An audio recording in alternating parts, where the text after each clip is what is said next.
woman, and we know that Miss Rosalind is a nice girl, and Master William a very nice young man.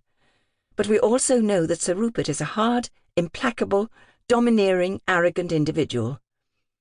Her voice rose as she ended. So why can't Mildred realise once and for all that no one is invited to the hall except through Sir Rupert? Oh, what am I wasting time for? And where's Mildred now? In a room. Well, go and get her this very minute, and then both of you take wood and coal up to Papa's room and keep the fire banked. And as soon as he enters the yard, help Peg carry the hot water up. Yes, Martha. Nancy's tone was resigned, and she turned away and ran back up the stairs, holding her long, faded serge dress almost up to her knees so as not to impede her progress. But she hadn't reached the top before she stopped, and leaning over the banister she called down, Will you ask Papa if I may ride Belle tomorrow? That is, if the snow doesn't lie. Without turning round, Martha called back, Yes, if the snow doesn't lie. Oh, good. Thanks, Martha Mary. As Nancy's feet pounded away up the remainder of the stairs and across the landing, Martha left the stone-flagged hall, went down a short passage, turned her back to a black oak door, and with a thrust of her buttocks pushed it open and entered the room which was known in the house as Papa's study. The room was long and narrow. It had a marble-framed fireplace, and in the open grate a fire was burning brightly. Unlike the rest of the house, it was comparatively free from folderols.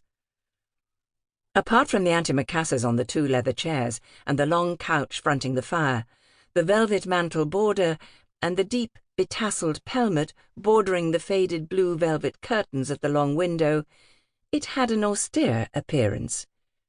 It was definitely a man's room, as was indicated by the hunting prints on the wall, the 2 standing pipe racks on the mantel-shelf, and the littered desk to the side of the window.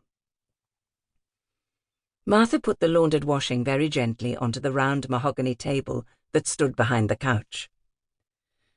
After dividing it into 2 piles in order that it shouldn't tumble, she looked down at it for a moment before turning and going slowly towards the chair at the right-hand side of the fireplace.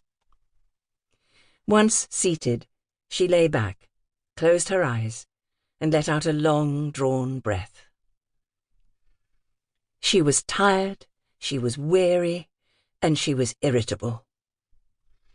She admitted to feeling all 3, but at the same time she told herself that she must overcome these feelings before her Papa came in, for her Papa couldn't stand a long face, as he was wont to say. He lived on smiles.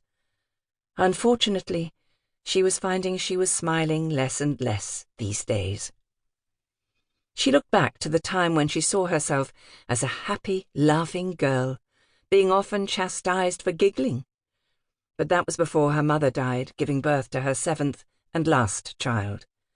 The child, a boy who was christened Harold, lived only 1 month, and a year later their youngest sister Jeanette died at the age of 6 years. This was the 2nd sister they had lost in 5 years.